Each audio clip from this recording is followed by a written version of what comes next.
ನಮ್ಮ ರಾಜ್ಯದ 5 ಕಡೆಗಳಲ್ಲಿ ಹುಲಿ ಸಂರಕ್ಷಣೆ ಯೋಜನೆ ಜಾರಿಯಲ್ಲಿದೆ. ಈ ಯೋಜನೆ ಜಾರಿಗೆ ಬಂದ ನಂತರ ಹುಲಿಗಳ ಸಂತತಿ ಹೆಚ್ಚಾಗಿದೆ. ಅಣಶಿ ದಾಂಡೇಲಿ ಪ್ರದೇಶದಲ್ಲಿ ಹುಲಿಗಳ ಸಂತತಿ ಸೇರಿದಂತೆ ಹಲವಾರು ವನ್ಯ ಮೃಗಗಳ ಸಂತತಿ ಗಣನೀಯವಾಗಿ ಬೆಳೆದಿದೆ. ಕಾಡಿನ ನಡುವಿನ ಗ್ರಾಮಗಳಲ್ಲಿ ಜನವಸತಿ ಇರೋದು ಈ ಪ್ರದೇಶದ ವೈಶಿಷ್ಟ್ಯ. ಸಿಎಸ್ಎಸ್ ಕಾರ್ಪ್ ಸೇವ್ ಟೈಗರ್ ಅಭಿಯಾನದ ಅಡಿಯಲ್ಲಿ ಈ ಸ್ಟೋರಿ ನಿಮಗಾಗಿ.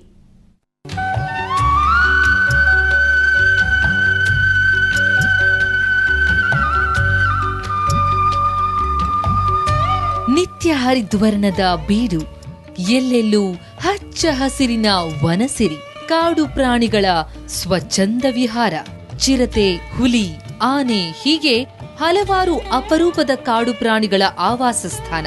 ಇದರೊಂದಿಗೆ ಅಮೂಲ್ಯ ಅರಣ್ಯ ಸಂಪತ್ತಿಗೆ ಹೆಸರಾಗಿದೆ ದಾಂಡೇಲಿ ಅಣಸಿ ಹುಲಿಧಾಮ.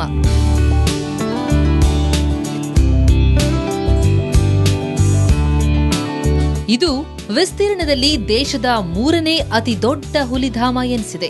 ಅತಿ ವಿಶಿಷ್ಟ ವೈವಿಧ್ಯಮಯ ಹುಲಿಧಾಮ ಉತ್ತರ ಕನ್ನಡ ಜಿಲ್ಲೆಯ ಜೋಯಿಡಾ, ಹಳಿಯಾಳ ಮತ್ತು ಕಾರವಾರ ತಾಲೂಕುಗಳಲ್ಲಿ ವಿಸ್ತರಿಸಿಕೊಂಡಿದೆ.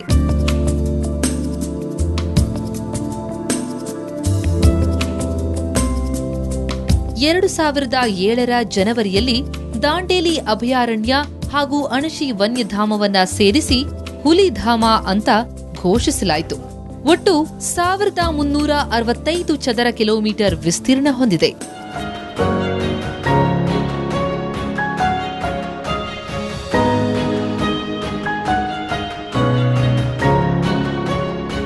ಹುಲಿ ಸಂರಕ್ಷಣೆ ಯೋಜನೆ ಜಾರಿಗೆ ಬಂದ ನಂತರ ಈ ಅರಣ್ಯಧಾಮದಲ್ಲಿ ಹುಲಿಗಳ ಸಂತತಿ ಗಣನೀಯವಾಗಿ ಹೆಚ್ಚಾಗಿದೆ.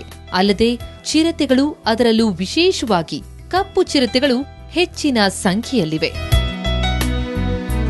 ಇವುಗಳೊಂದಿಗೆ ಕಾಡುಕೋಣ, ಸಾಂಬಾರ್, ಜಿಂಕೆ, ಕಡವೆ, ಕಾಡು ನಾಯಿ, ಕರಡಿ, ಮೊಸಳೆ ಮತ್ತಿತರ ಪ್ರಾಣಿಗಳಿವೆ. ಕರ್ನಾಟಕ ಮತ್ತು ಮಹಾರಾಷ್ಟ್ರದ ಆನೆ ಕಾರಿಡಾರ್ ಈ ಹುಲಿಧಾಮದಲ್ಲಿದ್ದು, ಬೊಮ್ಮನಹಳ್ಳಿ ಹಿನ್ನೀರು ಪ್ರದೇಶಗಳಲ್ಲಿ ಆನೆಗಳನ್ನ ಕಾಣಬಹುದಾಗಿದೆ.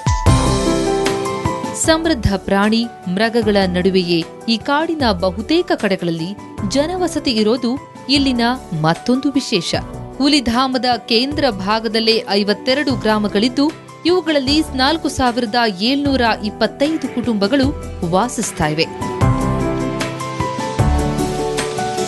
16 ಗ್ರಾಮ ಪಂಚಾಯಿತಿಗಳ ವ್ಯಾಪ್ತಿಯಲ್ಲಿ ಹುಲಿಧಾಮ ಇದ್ದು, ಇಡೀ ಜೋಯಿಡಾ ತಾಲೂಕು ಹುಲಿಧಾಮದ ವ್ಯಾಪ್ತಿಯಲ್ಲಿದೆ.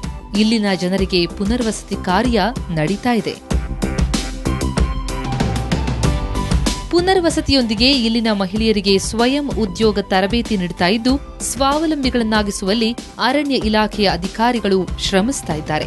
ಅರಣ್ಯ ಸಂಪತ್ತು ಬಳಸಿ ವಿವಿಧ ವಸ್ತುಗಳನ್ನು ತಯಾರಿಸಿ ಮಾರಾಟ ಮಾಡಲು ಅವಕಾಶ ಕಲ್ಪಿಸಲಾಗಿದೆ.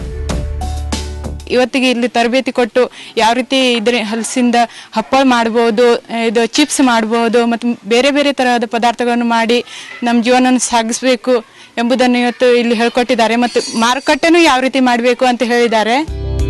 ಹುಲಿಧಾಮ ರಕ್ಷಣೆಗೆ ಸೂಕ್ತ ಚೆಕ್ ಪೋಸ್ಟ್ಗಳನ್ನ ನಿರ್ಮಿಸಲಾಗಿದೆ. ಆದರೂ ಕೂಡ ಕಳ್ಳ ಬೇಟೆಗಾರರ ಹಾವಳಿ ತಪ್ಪಿಲ್ಲ. ಅರಣ್ಯ ರಕ್ಷಣೆಗೆ ಪ್ರಾಮುಖ್ಯತೆ ನೀಡಿ ಗ್ರಾಮಗಳ ಸ್ಥಳಾಂತರ ಮತ್ತು ಪುನರ್ವಸತಿ ಕಾರ್ಯ ವೇಗವಾಗಿ ನಡಿಬೇಕಿದೆ. ಅತ್ಯಂತ ವೈವಿಧ್ಯತೆಯಿಂದ ಕೂಡಿರುವ ಈ ಕಾಡಿನ ಸಂರಕ್ಷಣೆಗೆ ಸಮಾಜದ ವಿವಿಧ ಸಮುದಾಯದ ಪಾಲ್ಗೊಳ್ಳುವಿಕೆಗೆ ಅವಕಾಶ ಕಲ್ಪಿಸೋದು ಇಂದಿನ ಅನಿವಾರ್ಯವಾಗಿದೆ.